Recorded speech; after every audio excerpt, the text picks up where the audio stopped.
Assalamualaikum warahmatullahi wabarakatuh.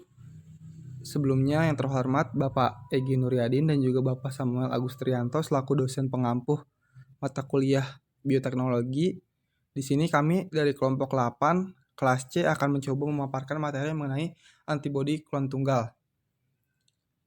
Nah, adapun anggota dari kelompok kami yang pertama ada Saparodia selaku pemateri pertama, ada Nur Laila Sari selaku pemateri kedua, ada saya sendiri Muhammadul Alamsyah selaku moderator dan juga pemateri ketiga, dan terakhir ada Eka Uswati sebagai pemateri keempat. Nah, untuk pembahasan sendiri yang pertama mengenai penemuan antibodi klon tunggal, yang kedua mengenai penggunaan antibodi klon tunggal, yang ketiga ada penggunaan antibodi klon tunggal untuk obat sangat terbatas, yang terakhir ada masa depan antibodi klon tunggal bagi kesehatan. Nah, mungkin langsung aja akan dipaparkan oleh pemateri pertama, kepadanya disilahkan. Oke, pada materi pertama di sini ada penemuan antibodi klon tunggal atau antibodi monoklonal. Sebelum kita membahas ke sejarah antibodi monoklonal, kita harus tahu dulu apa itu antibodi monoklonal itu. Jadi, antibodi monoklonal itu adalah antibodi yang dibuat oleh sel-sel kekebalan tubuh yang identik, hasil cloning dari sel induk tunggal. Karena itu, mereka memiliki struktur konstan dan mampu mengikat penanda asing yang sama, disebut antigen. Nah, selanjutnya sejarah penemuan antibodi monoklonal atau antibodi klon tunggal.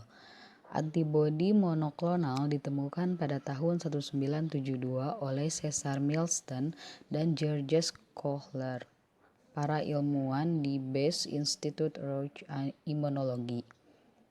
Nah, antibodi monoklonal merevolusi penelitian biologi dan membangun dasar untuk penggunaan antibodi terapi dalam kedokteran dan untuk seluruh industri bioteknologi. Di sini, keragaman antibodi yang dihasilkan dalam database DNA yang dikodekan secara in vitro mampu menyebabkan tampilan koleksi besar dari molekul antibodi manusia pada permukaan sel yang dikembangkan. Selanjutnya, seleksi dan penyaringan langkah-langkah dengan antigen pilihan terhadap wilayah dari sel mengarah ke isolasi binder afinitas yang tinggi. Dalam teknologi tampilan in vitro memungkinkan menargetkan sifat tertentu seperti respon antibodi pada bagian yang telah ditetapkan tertentu, yaitu antigen. Selanjutnya, antibodi ini sekarang bagian dari perawatan utama untuk neoplastik, autoimun, dan penyakit peradangan kronis yang menyebabkan peningkatan laporan reaksi hipersensitivitas atau HSR sekunder untuk kelas obat. Generasi pertama antibodi monoklonal adalah antibodi monospesifik atau bifungsional dengan satu ikatan bagian ke antigen tertentu dan bagian fruktu yang mengikat pada reseptor Fc pada aksesori sel. Pada tahun 2009, Kohler dan Milston menemukan teknologi hibridoma pada tahun 1975 dan Dread Winter melapori teknik untuk memanusiakan antibodi monoklonal pada tahun 1988.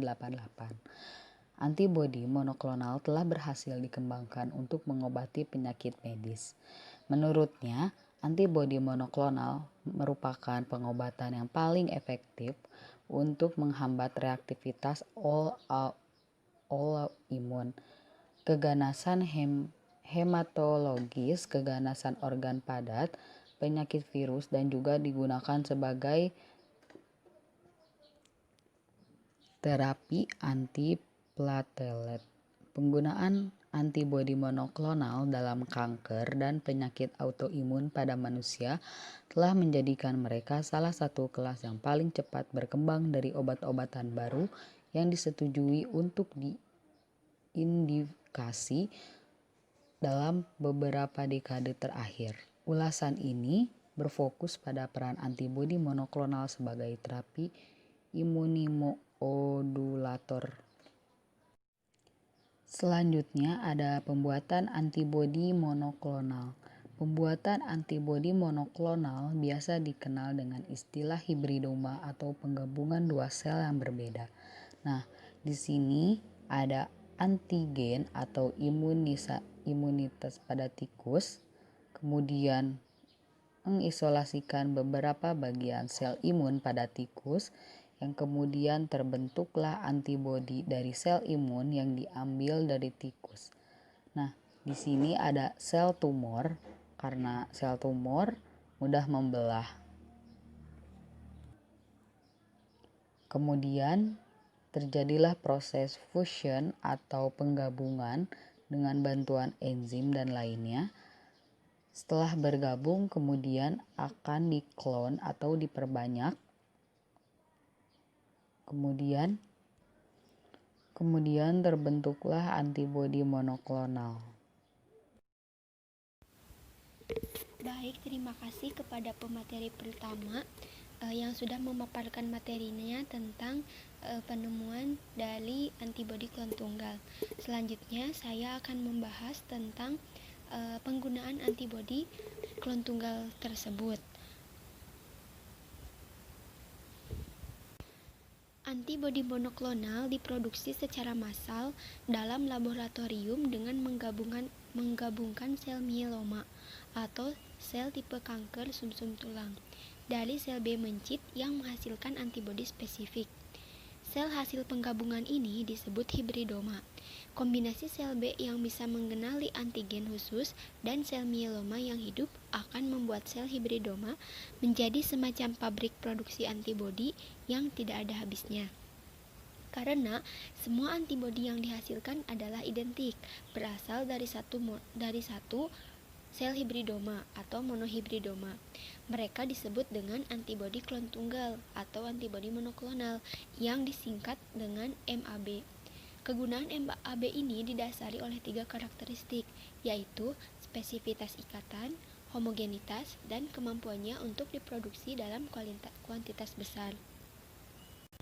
Adapun untuk kegunaannya sendiri, antibodi klon tunggal ini digunakan dalam 3 tujuan.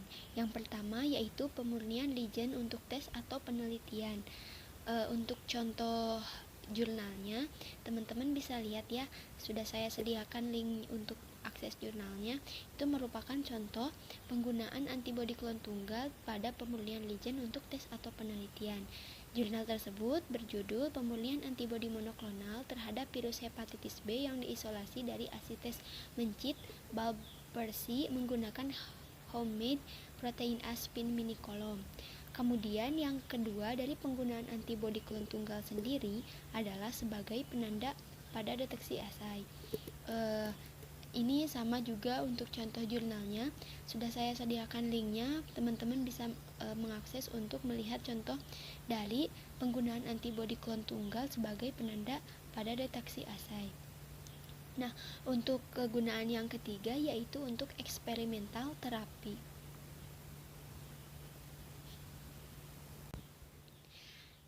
Penggunaan antibodi monoklonal atau yang disingkat dengan MAB itu secara khusus mengikat sel sasaran, memungkinkan pasien merangsang sistem kekebalan tubuh untuk menyerang sel-sel patogen.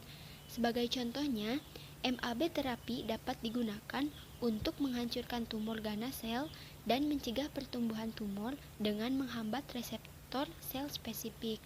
Ada sejumlah cara yang dapat digunakan untuk terapi.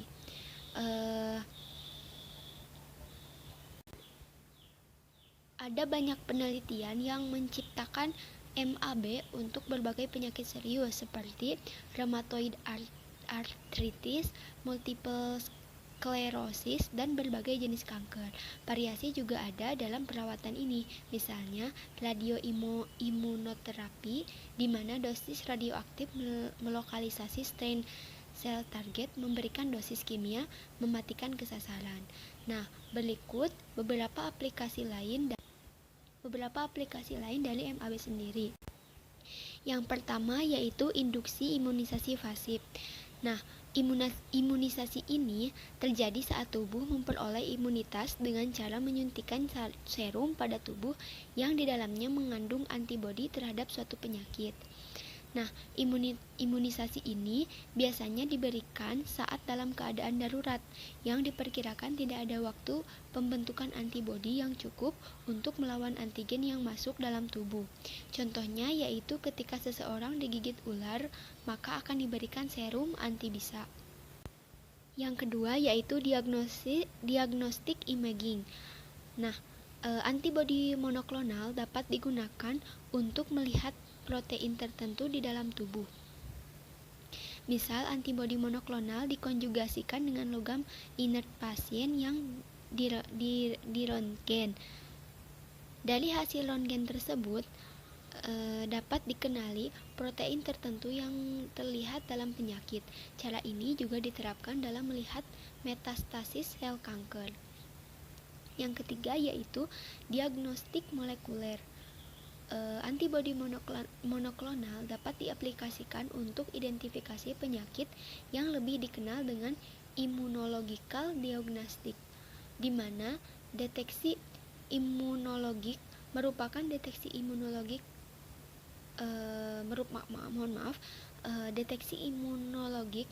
sistem deteksi yang sensitif, spesifik, dan sederhana. Misalnya yaitu membedakan DHF dan tifus. Yang keempat, monitoring terapi obat atau untuk life-saving drugs. Pemantauan terapi obat adalah suatu proses yang meliputi semua fungsi yang perlu untuk menjamin terapi obat kepada pasien yang aman, efektif atau rasional, dan ekonomis. Yang kelima, sistem penghantaran obat atau drug delivery system atau DDS. Nah, sistem ini merupakan pemberian obat kepada pasien dengan cara meningkatkan konsentrasi obat di beberapa bagian tubuh secara spesifik. Yang selanjutnya yaitu isolasi atau purifikasi obat baru. Yang ketujuh sendiri adalah terapi kanker. Nah, pada terapi kanker ini, para ahli bisa membuat antibodi monoklonal yang mampu bereaksi dengan antigen spesifik pada berbagai jenis sel kanker. Dengan ditemukannya lebih banyak lagi antigen kanker, berarti akan semakin banyak antibodi monoklonal yang bisa digunakan untuk terapi berbagai jenis kanker.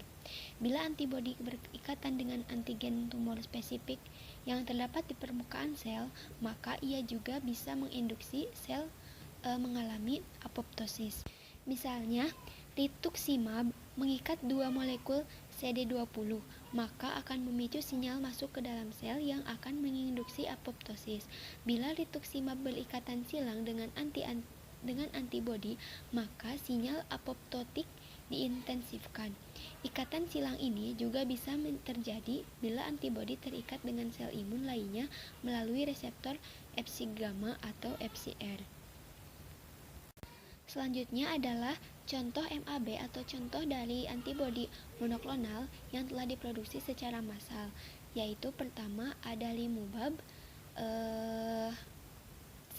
untuk kegunaannya yaitu untuk gangguan autoimun, diambil dari Humanira 2002 manusia inhibisi dari TNF sigma A.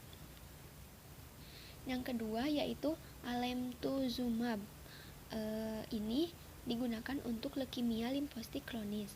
Yang ketiga yaitu basiliximab, digunakan untuk penolakan transplantasi. Yang keempat bevacizumab. Obat bevacizumab ini digunakan untuk kanker kolorektal, diambil dari Avastin 2004 manusiawi vascular endothelial growth factor atau VEGF. Yang kelima yaitu sentusimab. Sentusimab ini juga berfungsi untuk reseptor kanker kolorektal dan kanker kepala dan kanker leher. Yang selanjutnya yaitu sertolizumab pegol. Nah, namun meskipun obat-obat tersebut diproduksi untuk bahan terapi, ada efek sampingnya. Biasanya penggunaan obat MAB dapat menimbulkan efek samping, namun efek sampingnya adalah efek samping yang ringan. Dibandingkan dengan efek samping kemoterapi, efek samping MABS atau MABS murni biasanya lebih ringan dan sering dikaitkan dengan reaksi alergi. Efek ini terlihat biasanya di awal terapi, misalnya demam, menggigil, lemah, nyeri kepala, mual, muntah, diare, tekanan darah turun, dan rasis. Beberapa MABS juga bisa berimbas pada sumsum tulang, seperti halnya pada pemberian obat kemoterapi. Hal ini sebagai akibat rendahnya kadar sel darah. Efek samping ini bisa memicu peningkatan risiko pendarahan dan infeksi pada pasien.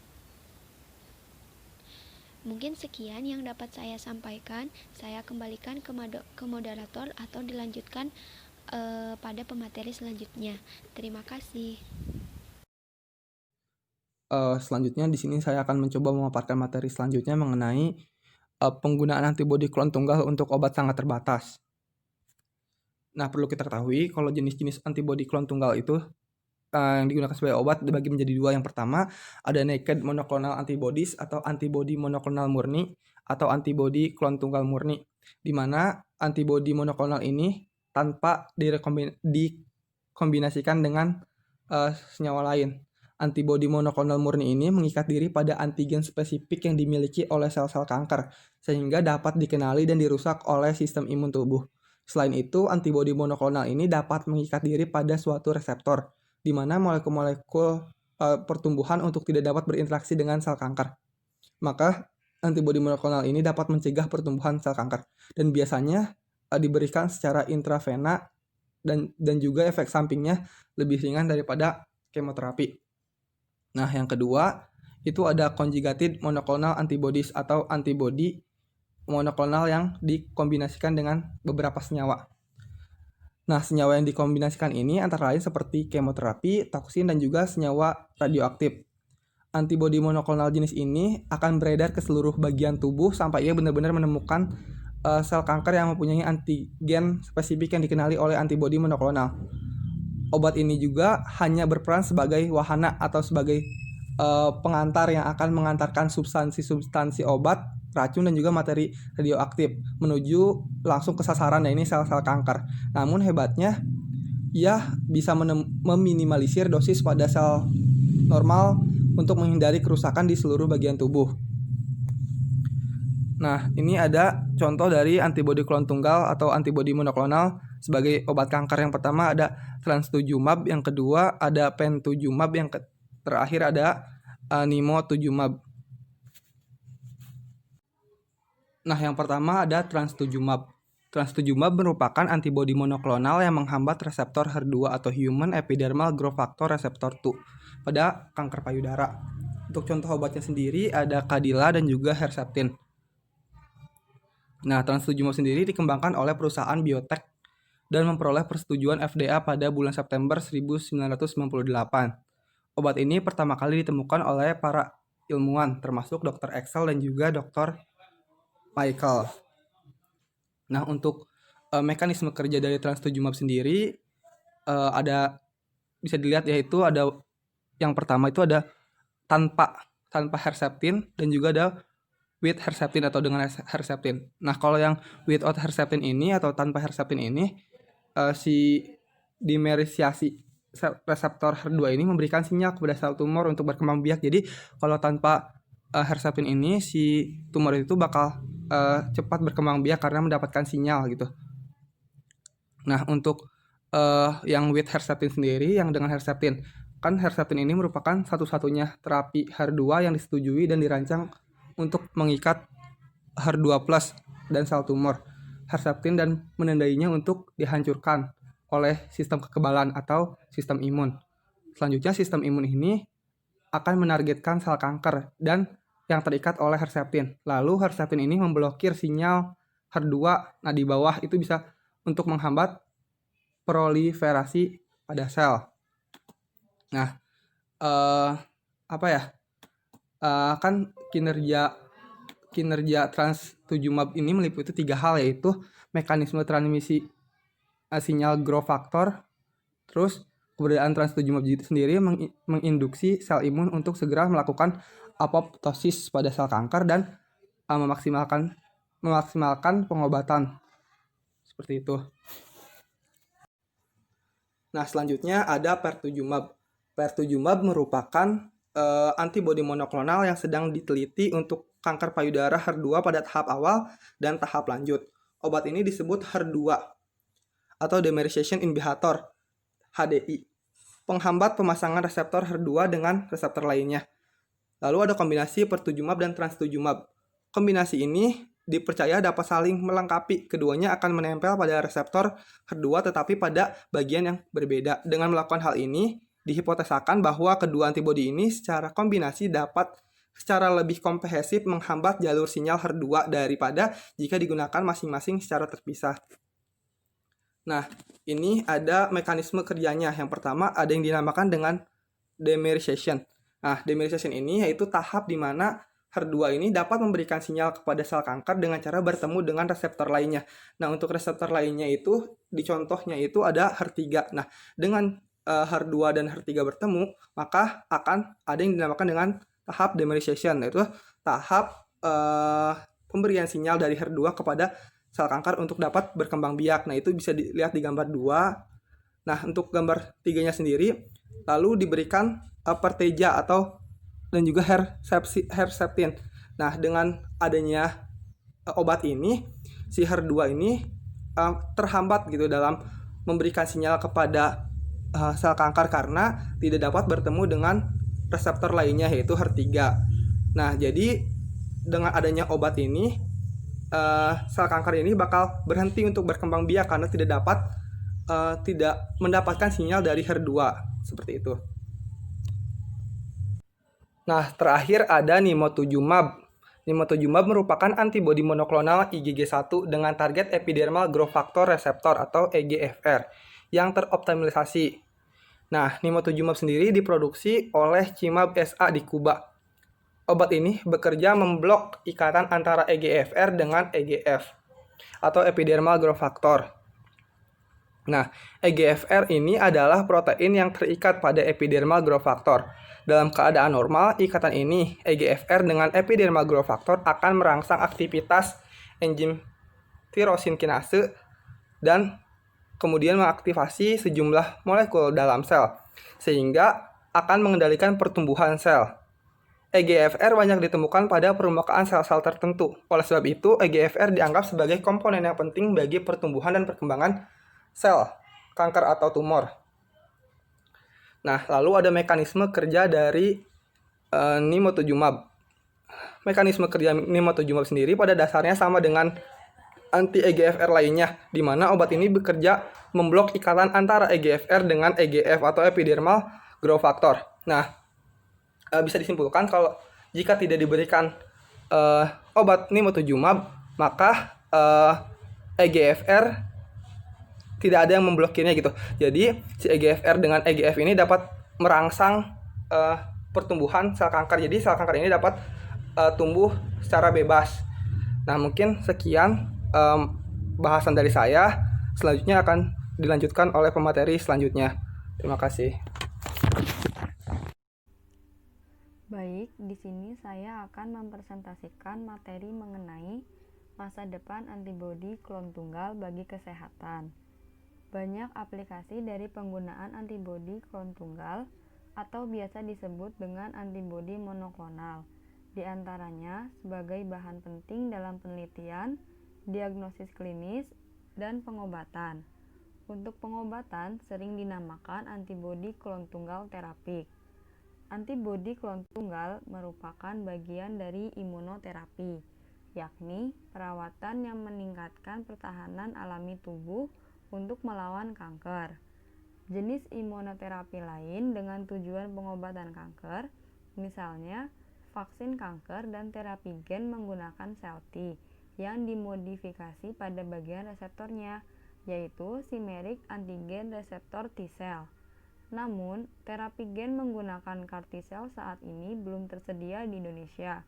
Sedangkan terapi gen lain yang menggunakan antibodi monoklonal mulai digunakan secara luas. Hal ini dapat menjadi suatu bahan untuk para peneliti mengembangkan antibodi monoklonal menggunakan CAR T-cell agar terapi gen tersebut dapat diterapkan di Indonesia. Antibodi monoklonal terapik bisa digunakan sebagai agen tunggal ataupun kombinasi dengan kemoterapi. Antibodi monoklonal sendiri digunakan untuk terapi kanker tertentu seperti kanker payudara, kanker kolorektal, dan kanker kulit. Lalu selanjutnya ada kelebihan dari antibodi monoklonal. Yang pertama, antibodi monoklonal bersifat homogen dan konsisten. Homogen di sini karena dihasilkan dari klon tunggal sel normal atau sel neoplastik penghasil antibodi. Yang kedua, dapat diproduksi secara renewal setelah hibridoma yang sesuai dikembangkan. Yang ketiga, kemurnian dan konsentrasi antibodi spesifik lebih tinggi pada antibodi monoklonal dibanding dengan antibodi poliklonal.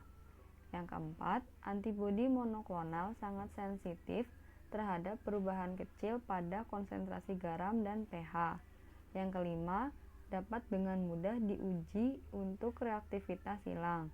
Dalam imunologi, reaktivitas silang mengacu secara khusus pada reaksi sistem kekebalan terhadap antigen. Yang terakhir, kelemahan dari antibodi monoklonal. Yang pertama, monoinensis antibodi monoklonal juga membatasi penerapannya. Yang kedua, perubahan kecil pada struktur epitop antigen mempengaruhi fungsi dari antibodi monoklonal sendiri. Yang ketiga, produksi antibodi monoklonal harus sangat spesifik untuk antigen yang dibutuhkan untuk mengikat. Yang keempat, tidak cocok digunakan dalam tes seperti hemaglutinasi yang melibatkan antigen cross-linking. Yang kelima, meskipun keterbatasan ini dapat diatasi dengan menggabungkan beberapa spesimen yang diperlukan, identifikasi antibodi monoklonal terbukti sangat mahal dan memakan waktu. Sekian yang dapat kelompok kami sampaikan. Terima kasih. Wassalamualaikum warahmatullahi wabarakatuh.